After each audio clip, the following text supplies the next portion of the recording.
In every city, there are stories that never made the papers.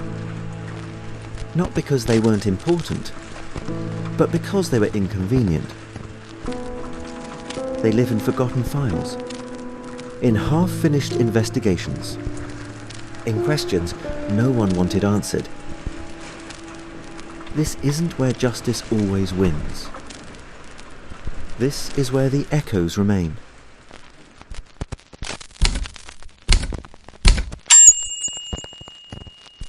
This is Reverberating Noir.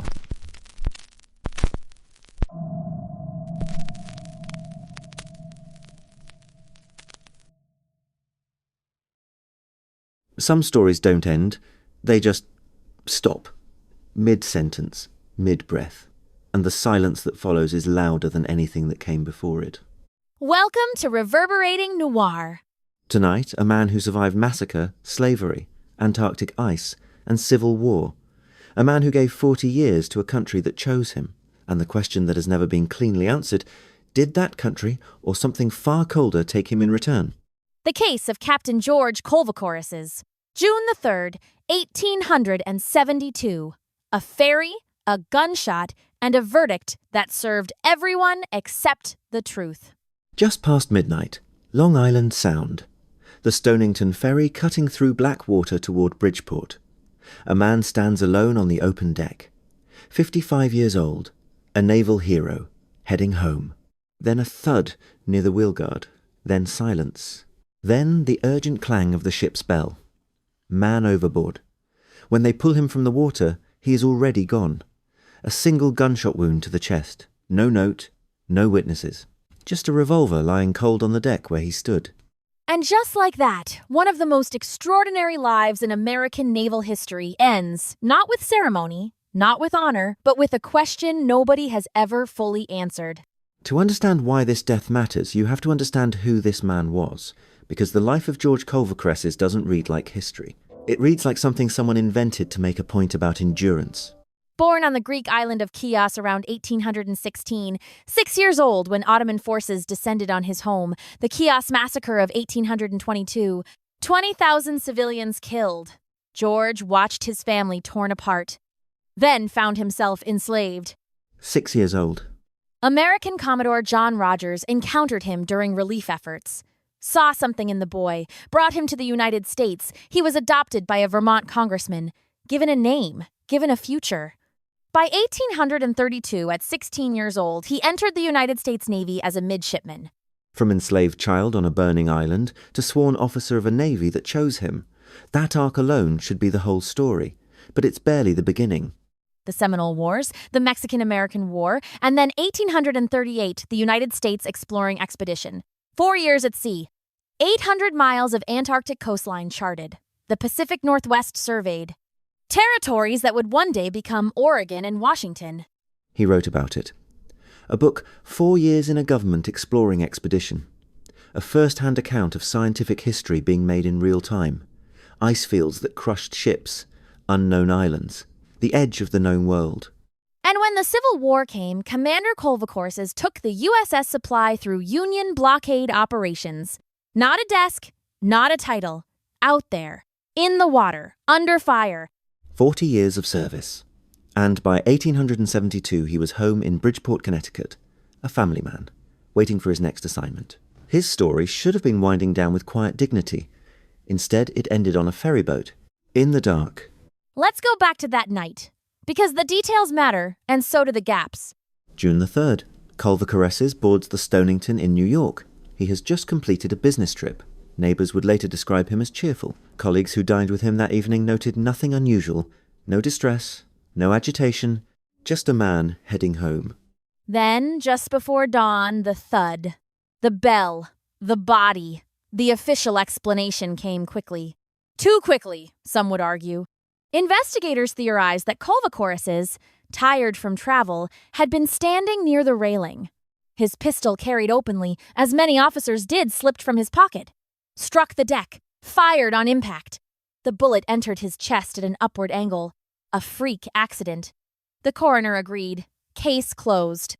Except Except the Manhattan Life Insurance Company had sold Colvocoresses a policy worth $5,000, the equivalent of over $120,000 today, enough to secure his family's future. And they refused to pay a single cent. Their claim suicide. And in 1872, that word didn't just void a policy, it was a moral sentence. Families faced social ostracism. Clergy refused burial rites. The accusation could follow children for generations. The Colvocoresses' name, built on 40 years of documented service, now hung against a single corporate determination. Think about what that accusation required the insurance company to argue. That a man who survived the Chios Massacre as a child, who endured enslavement, who charted Antarctic coastline that crushed ships, who ran blockades during a civil war, that this man on a routine ferry ride home decided that was the moment. Their evidence was technical. The angle of the wound slightly upward, they argued, didn't match a gun falling and discharging on impact. They said it suggested deliberate intent. They searched for motive, depression, financial strain, the psychological weight of wartime service. What they found was nothing, but they kept looking. His wife, Harriet, was not quiet about this. She stated clearly that George had been in excellent spirits, planning summer trips with their children, discussing future naval assignments. The New York Times captured her fury in language that is still striking 150 years later. They would stain my husband's memory to save 50 pieces of silver. And the public responded. The Hartford Courant ran editorials. The Indianapolis News weighed in. Church groups organized. The question being asked in print was the same question Harriet was asking in private. Why would a man who survived everything he survived end his life over nothing? But here's what I keep returning to. The insurance company didn't need to prove suicide. They just needed to make the alternative expensive enough that the family would stop fighting. That's the playbook. Delay, dispute, exhaust. They hired investigators, re-interviewed crew members, scrutinized the gun's mechanics. Suggested without documentation that Colvocoresses suffered from what they called nervous exhaustion from his years of service. Meanwhile, the family gathered letters from fellow officers, ship manifests, testimony from the New York colleagues who had dined with him hours before he boarded. I want to pause on Harriet for a moment, because we talk about George, and rightly so, but she is the one who kept his name intact. Every time she applied for credit, every time she sent her children to school under that shadow, she wasn't just seeking $5,000, she was fighting for her children's right to inherit their father's dignity. The family's case built slowly. Doctors testified that older pistol models with hair triggers could and did discharge on impact, especially on a moving vessel. Naval experts addressed the trajectory, arguing that the ship's motion and the angle of his posture at the moment of impact could account for the upward wound path. The coroner's original finding accident was never formally overturned, but the insurance company's counter-narrative began to lose structural integrity. And then public pressure reached a threshold. Connecticut papers ran headlines that didn't leave much room for corporate ambiguity. Church groups put names to letters. The Indianapolis News stated plainly, when a man gives 40 years to his country, his word should outweigh a corporation's greed. By September of 1872, Manhattan life settled. No trial, no formal admission of wrongdoing, no acknowledgement of error. They paid the $5,000. The Indianapolis News noted it in a single line. The Manhattan Life Insurance Company has settled the policy on the life of Captain Colvocoresses. A victory, but not a clean one. No, because the settlement answered the financial question. It answered nothing else. What actually happened on that deck, we don't know. The gun, slipping possible. Suicide, the evidence never supported it. Something else entirely, that question was never seriously asked. Not in 1872, not in the decades that followed. And that's what I find most unsettling about this case. Not the death itself, but the way the investigation collapsed into a binary. Accident or suicide. Those were the only options anyone examined. A man alone on an open deck in the middle of the night. A single gunshot. No witnesses. And the question of whether anyone else was on that deck was never formally pursued. 1872.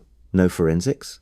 No surveillance. No standardized homicide protocol, a body pulled from water, an obvious wound, two competing financial interests. And a verdict that served the path of least resistance. The pattern I keep returning to, and this is what makes this case more than a historical curiosity, is how quickly the narrative got captured. The insurance company moved fast. They established the suicide framing before the family had time to organize a counter-argument. Once a framing is established, even a false one, the burden shifts. You're no longer proving what happened, you're disproving what someone else claimed happened. That asymmetry is deliberate. And it still works today. Veterans groups fighting insurers who deny PTSD claims.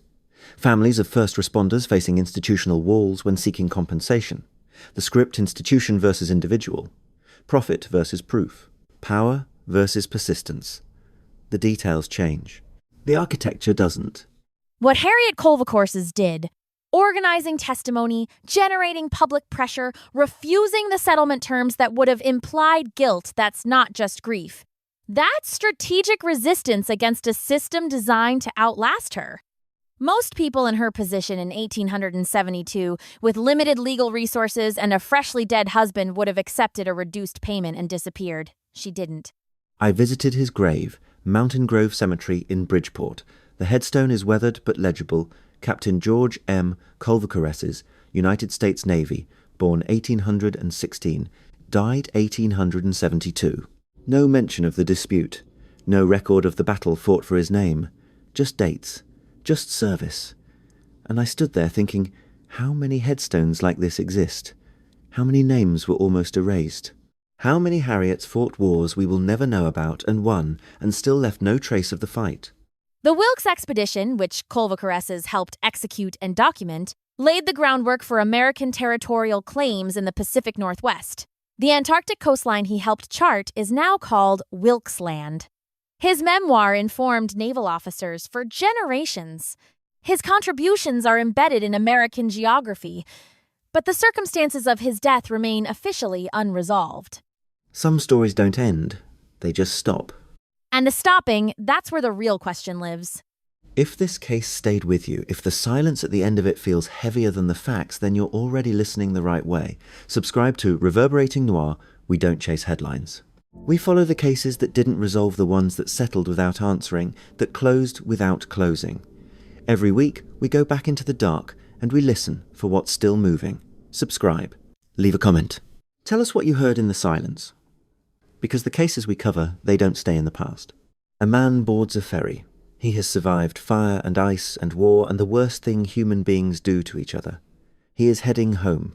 And somewhere between New York and Bridgeport, in the hours when the water is black and the deck is empty, something ends him. We called it accident. We called it suicide. We called it settled. We called it a lot of things. What we never called it was solved. A man who survived everything history threw at him died alone on a deck with no witnesses, no investigation worth the name, and a verdict delivered not by evidence but by whoever could afford to wait the other one out. The settlement closed the financial case. The deck of the Stonington that's still open.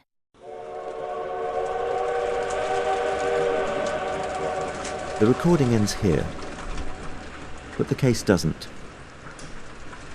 Somewhere, the evidence still exists. The questions still wait. If this story stayed with you, if it followed you into the silence, subscribe to Reverberating Noir. Not for us, for the stories that refuse to disappear. Because as long as something doesn't make sense, the truth is still out there. And someone will find it. Until next time, keep listening to the dark.